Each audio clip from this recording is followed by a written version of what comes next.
Bismillahirrahmanirrahim. Assalamualaikum warahmatullahi wabarakatuh. Apa kabar anak-anak?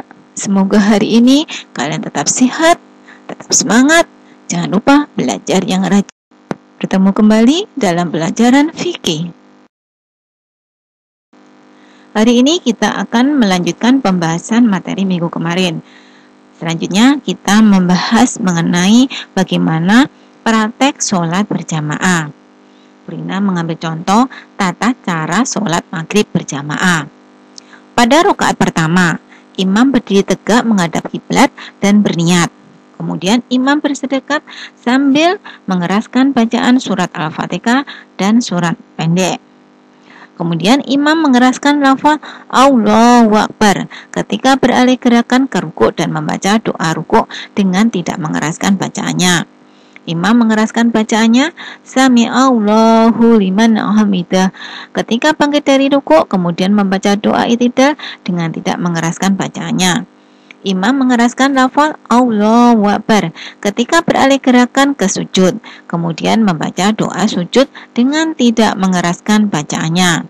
Kemudian imam mengeraskan lafaz Allahu Akbar ketika beralih gerakan ke duduk di antara dua sujud dan membaca doanya dengan tidak mengeraskan bacaannya.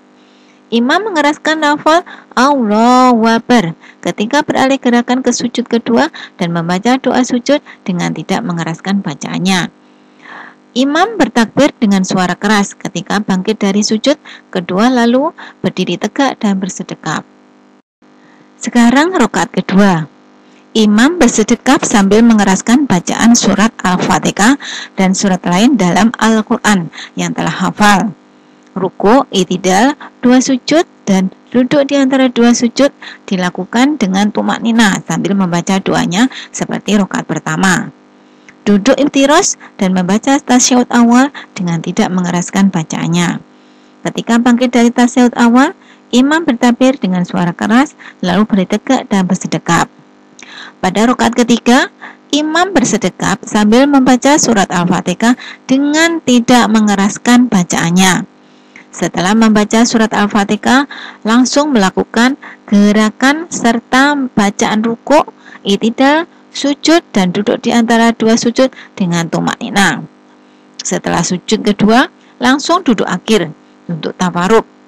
Kemudian membaca doa tasyahud akhir dan sholawat atas Nabi. Imam mengeraskan suara bacaannya ketika mengucapkan salam.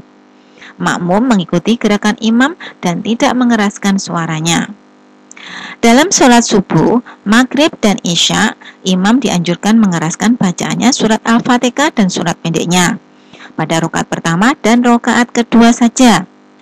Imam tidak dianjurkan untuk mengeraskan bacaannya pada waktu sholat luhur dan asyar. Apa hikmah sholat berjamaah?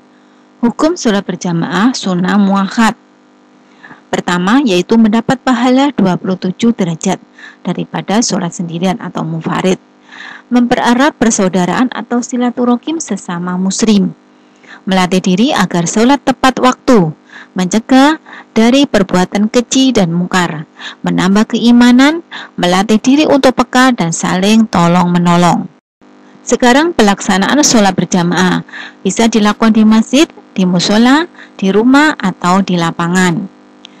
Kalau sholat berjamaah di masjid, maka harus mengumandangkan azan dan iqamah, merapikan barisan atas safnya, mengenakan pakaian bersih, rapi, suci, serta tidak menonjol, dan hiasan yang berlebihan, memakai wewangian, dan khusyuk.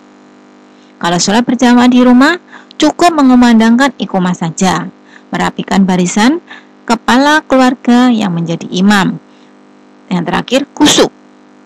Sholat berjamaah di lapangan, membersihkan tempat yang akan digunakan, boleh mengumandangkan azan dan iqamah, dan khusyuk.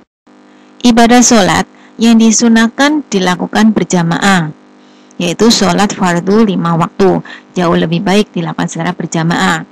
Sholat 2 hari raya, Idul Adha dan Idul Fitri, sholat tarawih witir, sholat gerhana matahari dan bulan, sholat minta hujan istighothah, dan sholat jenazah. Nah, tugas untuk kalian di rumah, silakan jawab pertanyaan berikut ini. Yang pertama, apa hikmah sholat berjamaah? Kedua, ibadah sholat yang disunahkan secara berjamaah adalah titik-titik. Silakan kalian kerjakan di buku tulis fikih. Demikianlah materi hari ini, semoga bermanfaat. Ada kurang lebihnya mohon maaf.